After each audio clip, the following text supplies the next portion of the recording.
안녕하세요. 오늘 제가 말씀드릴 내용은 농지취득 자격증명원에 대해서 좀 이야기를 해볼까 합니다. 부동산 경매를 통해서 토지를 취득하게 될 때 특히 농지인 경우에는 농지취득 자격증명원이 꼭 필요한데요. 농지취득 자격증명원 발급사항과 혹은 경매에 있을 때 위험 요소가 어떤 것들이 있는지 한번 알아보도록 하겠습니다. 대한민국에는 지목이 28가지가 있죠. 28가지 중에 전답, 과수원 이 세 가지는 농지에 해당이 되는데, 해당 전답과수원의 지목을 가진 토지를 제가 낙찰받을 때는 농지 취득 자격증명원이 꼭 필요한데, 농지 취득 자격증명원이 발급이 안 되는 사항에 해당이 된다면 농지를 취득을 못한다는 결론이 이루어지거든요. 그래서 일반 매매와 경매와의 차이를 먼저 알아보도록 하겠습니다. 일반 매매로 농지 취득할 때는 공인중개사분들이 중간에서 역할을 잘 해주시는데, 계약서를 쓸 때 특약사항을 꼭 넣죠. 농지취득자격증명원이 발급이 불가할 때에는 계약을 무효로 하고 지불했던 계약금을 반환하여 주기로 한다라는 특약사항을 넣어서 매도자와 매수자 사이의 불편함을 없애주기도 하는데요. 경매를 한번 바라보자면 부동산 경매는 법원에서 진행이 되는 것이죠. 그렇기 때문에 법원에서 공인중개사처럼 이렇게 친절하게 중간 역할을 해주진 않습니다. 그렇기 때문에 전답 과수원인 농지가 경매가 진행될 때는 주의사항에 항상 표기가 되어져 있는데요. 이렇게 표기가 되어져 있죠. 낙찰받고 7일 이내에 농지취득 자격증명원을 해당 경매계에 미제출 시에는 매각 불허가하고 보증금을 몰수하겠다, 이런 표현들이 써져 있습니다. 근데 사고가 좀 많이 나는 케이스죠. 일반인들이 농지를 취득하기 위해서 부동산 경매를 선택하는 케이스가 좀 많아졌습니다. 그 이유인 즉슨 부동산 경매를 통해서 토지를 매입하면 좀 더 저렴하게 살 수 있다는 장점 때문인데요.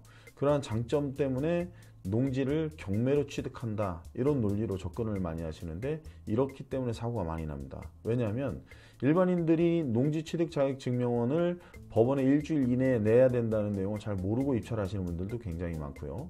혹은 해당 농지가 농취증 발급이 거부당할 때도 있습니다. 거부당하게 되면 7일 이내에 농취증을 제출을 경매에 하지 못하면 보증금을 몰수당하는 일이 있는데요. 보증금은 뭐 다들 아시겠지만 최저 매각 가격의 10%일 때도 있고요.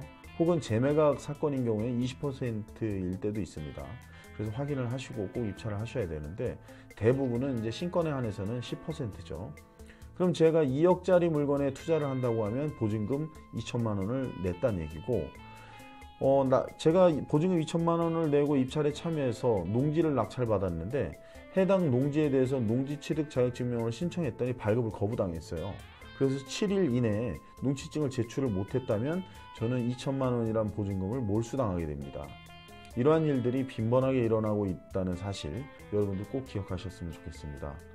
그럼 농지취득 자격증명은 어디에다가 신청을 하는 거냐, 이것부터 알아봐야 되는데요. 여러분들이 해당 농지를 취득한 시구 읍면장에게 신청을 하시면 돼요. 신청을 하게 되면 통상 4일에서 2일 정도가 걸리는데, 2일이라고 하면은 이제 영농계획서 없이 농지를 취득할 수 있는 면적이라면 2일 이내에 발급을 해주게 되어 있습니다. 그러한 사항이 아닌 농지들은 영농계획서를 제출을 해서 적합하다고 인정이 될 때는 농취증을 4일 이내에 발급을 해주고 있습니다. 4일 이내이긴 하지만 부적합한 경우에는 보정에 따라서 혹은 원상회복에 따라서 시일이 더욱 오래 걸릴 수도 있다는 얘기죠. 그럼 7일을 도래하게 되는 경우가 굉장히 많이 나타나죠. 그럼 제가 여기서 한 가지 짚고 넘어갈 건, 2일 이내에 농취증 발급하는 것만 입찰하면 되지 않을까요? 이렇게 생각하실 수도 있는데요. 2일 이내에 농취증이 영농계획서 없이 발급이 되는 것들은 주말체험 영농을 목적으로 취득하게 되는 농지들이에요. 그래서 면적에 대한 제한을 두고 있는데, 그 면적은 1000제곱미터 미만의 농지를 이야기합니다. 그럼 1000제곱미터 이상이라면 당연히 4일 이내에 발급이 될 것이고 영농계획서를 제출을 해야 되겠죠. 그럼 그에 따라서 판별하는 공무원이 적합한지를 여부를 따져서 발급을 해줄지 거부를 할지 결정을 할 것입니다. 그럼 주말체험 영농은 무조건 취득이 가능한데, 주말체험 영농 1000제곱미터 미만짜리 900제곱미터에 내가 입찰을 한다. 그러면 나는 영농계획서 없이 2일 이내에 농취증을 발급받을 수 있겠구나 라고 생각하시면 굉장히 위험할 수 있습니다.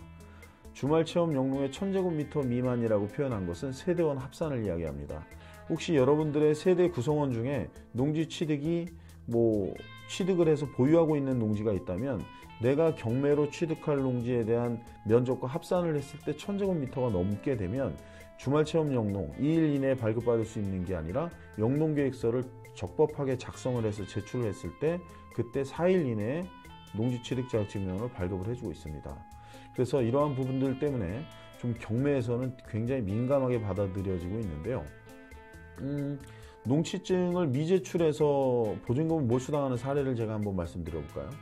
보통은 농지를 취득하게 되면 농지에 대한 불법 훼손 부분에 대해서 좀 해결을 해야 되는데 농지 취득 자격증명을 신청하러 가면 해당 공무원이 실사를 하시고요.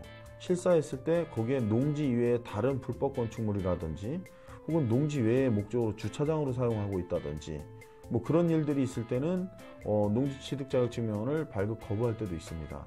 그렇게 되면 여러분들 7일 이내에 농취증을 제출을 못하게 되겠죠. 일반 매매 같으면 계약을 무효로 하자 하면 되겠지만 법원 경매 같은 경우에는 이걸 무효로 하자 하기 전에 매각 불허가 나게 되고 보증금을 몰수당하게 됩니다. 그러니까 이러한 부분들을 여러분들은 좀 심각하게 인지하셔서 여러분들이 농지를 취득해야 되는데 제가 좀 쉽게 취득할 수 있는 방법을 좀 알려드리고요. 보증금을 몰수당하지 않을 수 있는 방법을 좀 알려드릴게요. 보증금을 몰수당하지 않으려면 되게 쉽습니다. 방법은 사전에 미리 확인을 하시는 거예요. 그럼 해당 농지가 110번지의 농지가 나왔다면 해당 농지에 여러분들이 부동산 경매로 입찰을 한다고 가정했을 때 해당 농지에 농취증이 발급이 되는가 안 되는가 미리 확인하셔야 되고요. 혹은 그쪽이 불법 훼손돼서 무언가 농지가 나왔다면 불법 건축물이 있다거나 혹은 콘크리트 타설이 돼서 농지로 사용이 불가할 경우에는 이게 농취증 발급을 받으려면 어떠한 절차를 거쳐서 받아야 되는가 그런 것들도 확인하실 필요는 있는 것 같아요. 불법 훼손된 농지들은 농취증 발급을 거부합니다. 그러면 경매로 나온 농지는 개미지옥이 될 수도 있겠죠. 그렇지만 그렇지 않은 농지들도 있어요.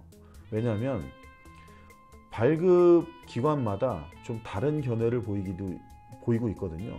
그 다른 견해라고 이야기하는 부분은 불법 훼손된 농지를 제가 낙찰받아서 농취증 신청을 했을 때 담당 직원이 이렇게 얘기할 수도 있습니다.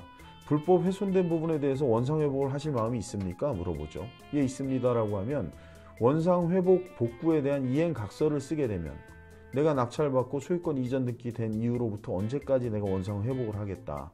그러한 조건을 해서 각서를 쓰게 됐을 때는 농취증을 발급을 해주는 기관들도 있고요. 아예 거부하는 기관도 있으니까 이런 부분에 대해서는 발급 여부에 대해서 한번 확인해 보실 필요는 있을 것 같아요. 농지 투자 하실 때 농취증에 대해서 깊이 좀 생각을 하셔야 되는데 이 외에도 농지를 임대 줬거나 혹은 내가 보유 농지가 많은 상황에서 내가 타 지역의 농지를 낙찰받았다. 그때 농취증이 발급 거부되는 상황도 되게 많습니다. 그러니까 여러분들이 좀 더 신중하게 생각하셔서 농지에 투자를 하시는 게 좋을 것 같고 농지 취득 자격증명은 이거는 자격증 개념은 아니고요. 농취증이 만들어진 사유는 제가 말씀을 안 드렸지만 농지에 대한 무분별한 투기를 막기 위해서예요. 그래서 경자 유전의 원칙을 실현하자 농지법에서 정하고 있는데요.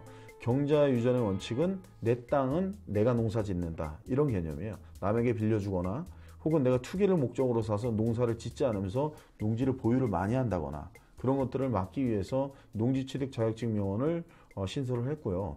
농지취득 자격증명원에 따라서 이 사람이 적법하게 투기인가 아니면 농사를 짓기 위함인가를 판별을 하는 기준으로 삼고 있습니다.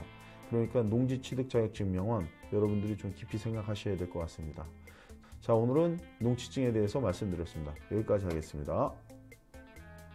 감사합니다.